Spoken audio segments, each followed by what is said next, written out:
It's Al Horford one-on-one coming back to Boston, whether he feels pressure, knowing that this could be one of his last chances at something special, and Jayson Tatum, the leader. It's all right now on a bonus Locked On Celtics podcast. Be ever ready. Recognize the city of champs. Boston, baby, we do what you can't. Locked on number 18, Tatum and Brown, J-Team, step back. We gon' wet that and slay teams. Of course, the Celtics, who else could it be? Screaming like KG with the Larry O.B. Karalis above average, assessing the team status. Best daily pod, no cap, salary matching. Clutch like Bird the DJ, keep John on replay. Prime time, dapping up the truth on the sideline. Raining J's, how it started, raising banners, how we finished. Locked on Celtics pod, home of the winners. B. Hey there. Welcome back to the Locked On Celtics podcast. Thank you for making this your first listen every day and part of your daily routine. It's usually Monday through Friday. This week, Monday through Saturday, because I've got a bonus podcast for you, Al Horford one-on-one. This show is free everywhere podcasts exist, including YouTube. Subscribe to the show on YouTube to watch the show if you prefer. I'm John Karalis. I cover the Celtics for Boston Sports Journal. I've written a book called The Boston Celtics All-Time All-Stars. You can get that on my website, personalized and signed for $30, johnkaralis.com. And I was one of the media voters for the Celtics 75th anniversary team. Today, Saturday, I've got Al Horford. I spoke to him for a little less than 15 minutes. I wrote a story on him. I did a feature on him for Boston Sports Journal. If you'd like to read that, it includes quotes from other guys on the team, Marcus Smart, Ime Udoka, all of that stuff.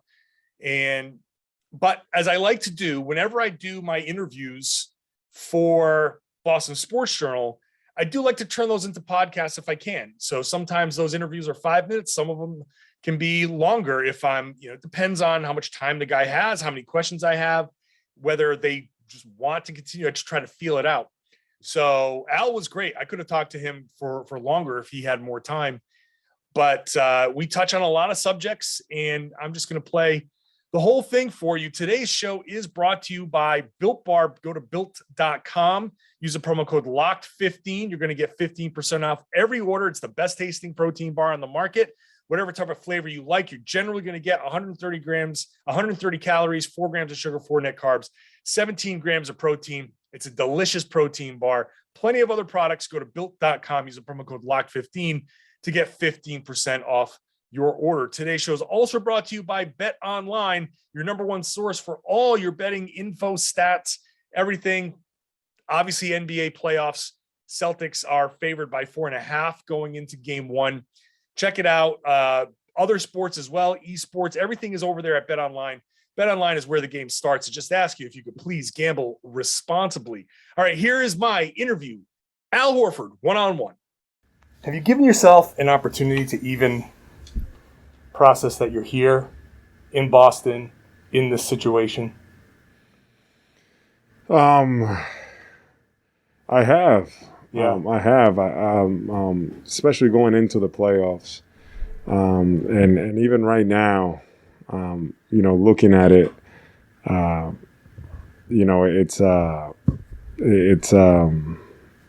pretty grateful to be in this position, and I think about it, and I know it. If you don't mind, I know you're focused on the now, and you've got a big series coming up, so you're very focused on the game plan. But let's go back to when you left here. You go to Philly. Boston's a little bit of a mess at that time, right? You had the Kyrie situation, whatever. You leave for what seems to be a great opportunity, and that didn't work. To go from that back around almost full circle to here, you think about like an opportunity that was almost dropped in your lap because you went to, let's face it, you went to OKC, and it felt like, when you go to OKC, let's start with this. Do you feel like, well, I tried, and I just got to make the best of this?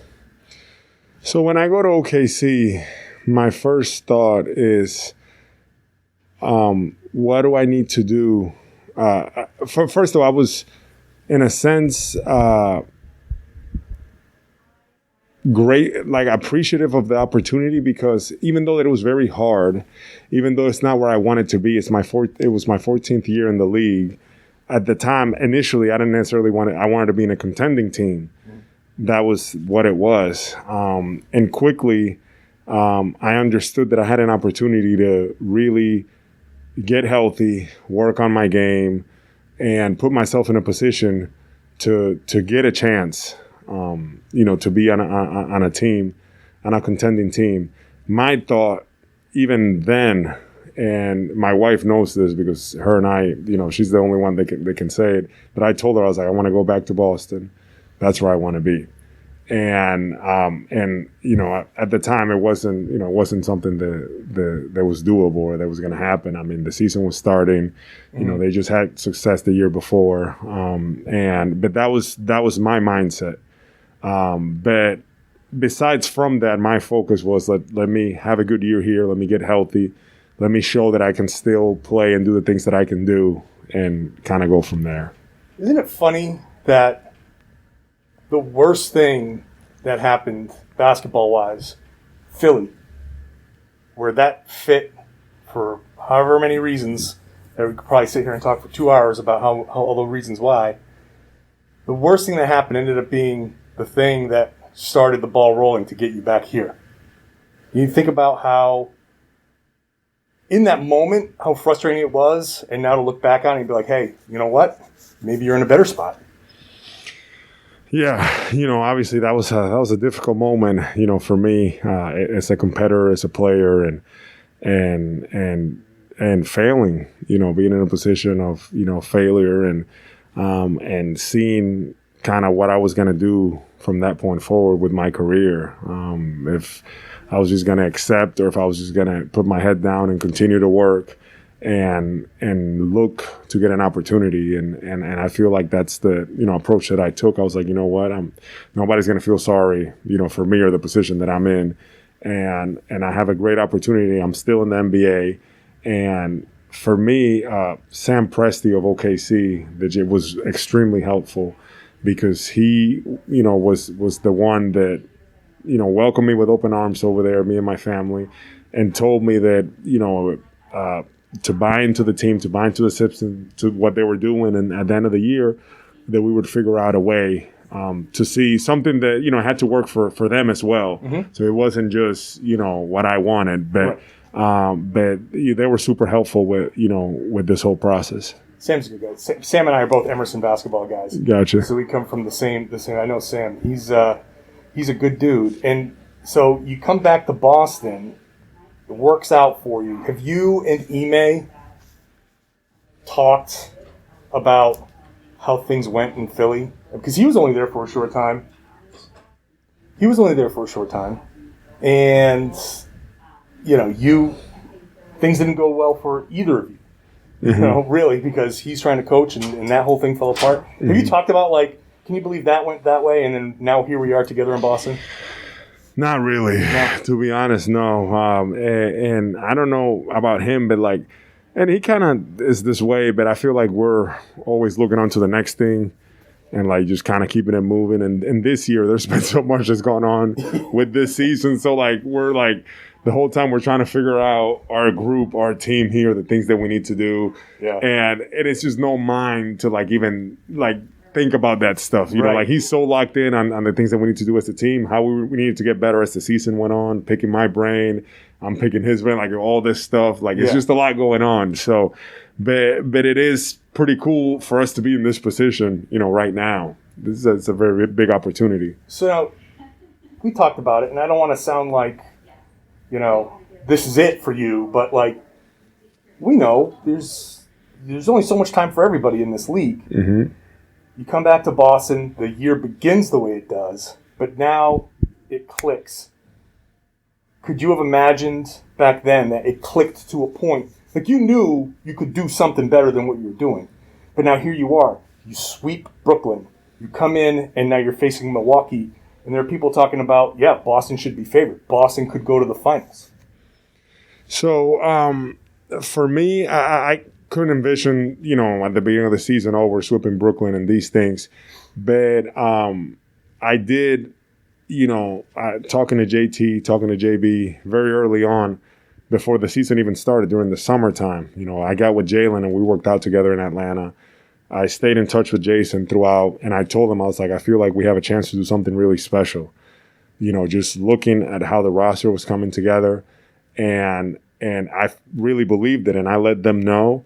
So for me, it's not a surprise in the point that we're in right now. During the season, it's the time to kind of come together as a team, form an identity. Ime came in here trying to reshape things, figure things out, and a lot of those things take time, and sometimes everybody wants the instant result. Everybody wants it to click immediately. Right. And but I just, to answer your question, I always felt very confident from the beginning that we were going to be in these positions as a team and more.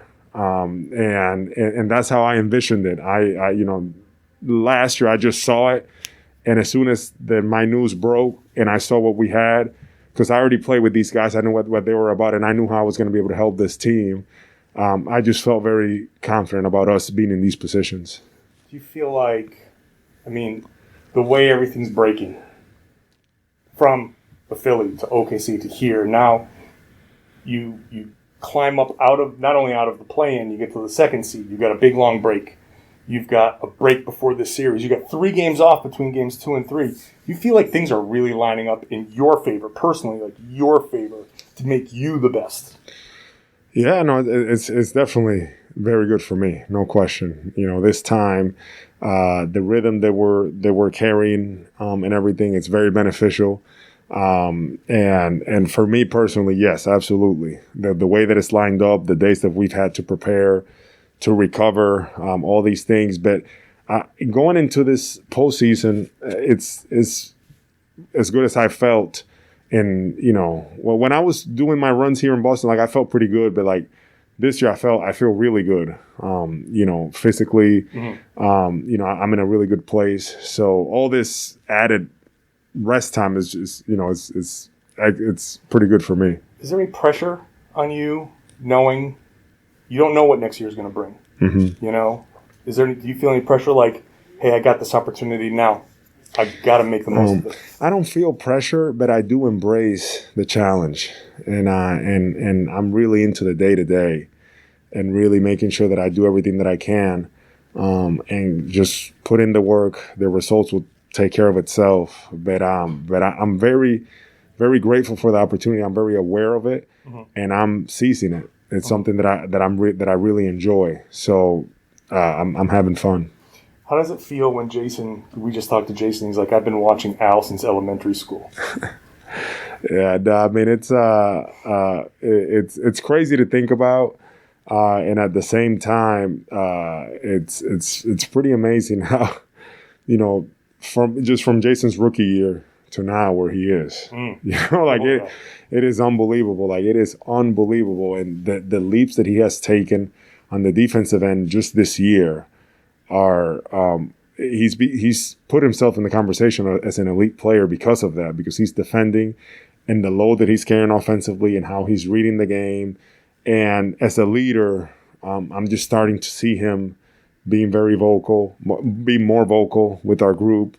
He's more composed. I've just been very surprised with his evolution as a player. You talk about a player that's come into this league and he's been a winner since he's got here, and now he's leading us. He's leading us in this quest. Us trying to win this 18th championship. I'll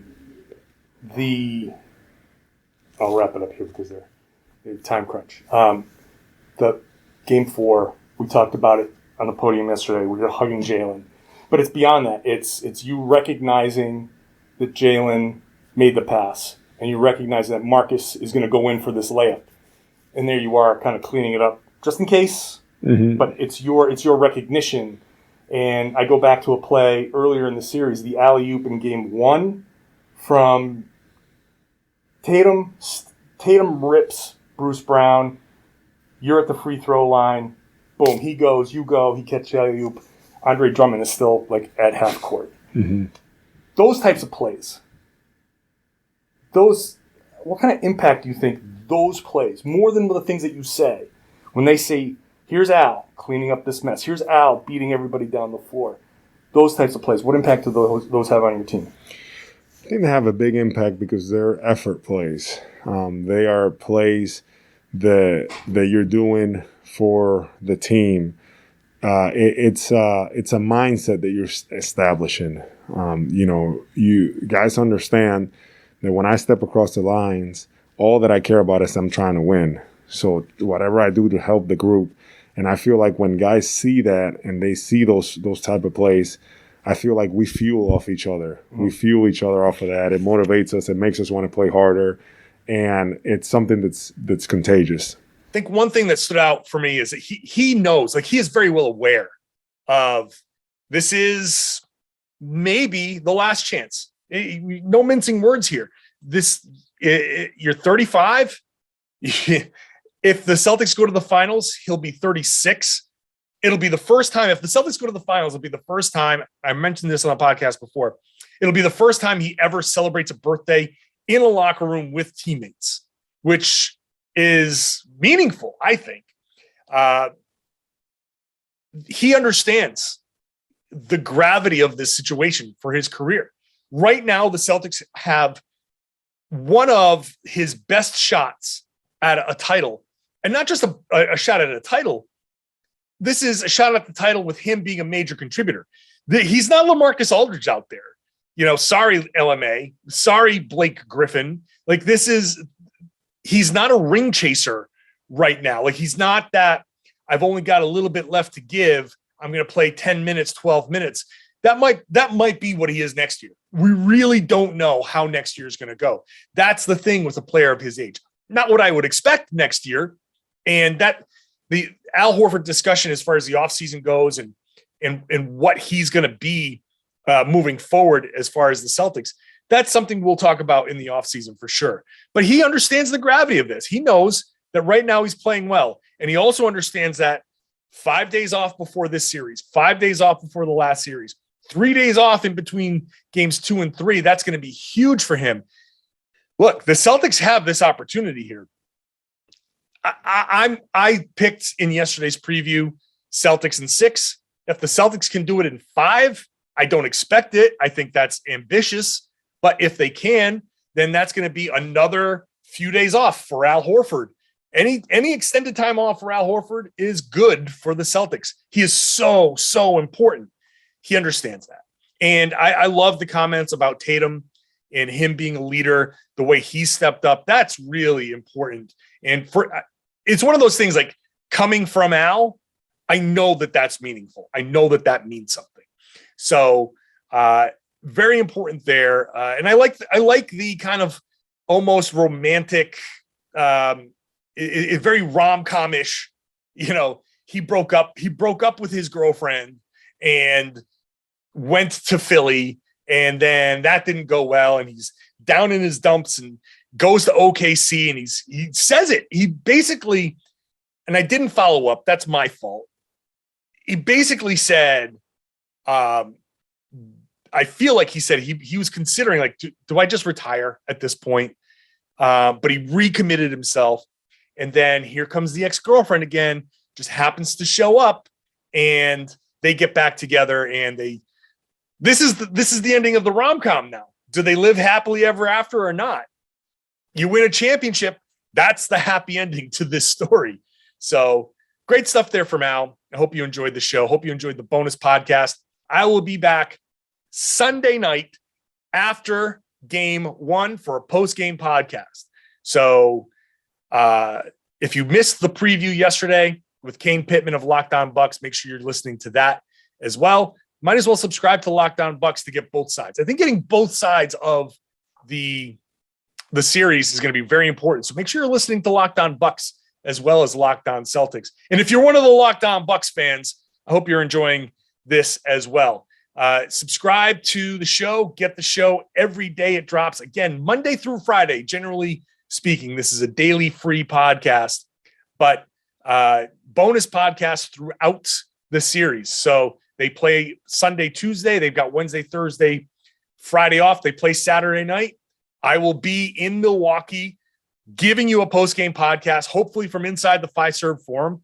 Should be no problem, but you never know with the security, what they have planned. But that's my plan. I will be in Milwaukee to give you a post-game podcast from Fiserv Forum. Make sure you're subscribed there. You can watch the show on YouTube to make sure I'm actually in there, and I'll have that court in the background. So hope you're enjoying the show. Hopefully if you're already subscribed, you're willing to share the podcast so we can get some more subscribers in here. Getting close to 5,600 on YouTube. That's huge. So share the podcast, tell your friends, tell everybody they should be listening to and watching the Locked On Celtics podcast right here on the Locked On Podcast Network.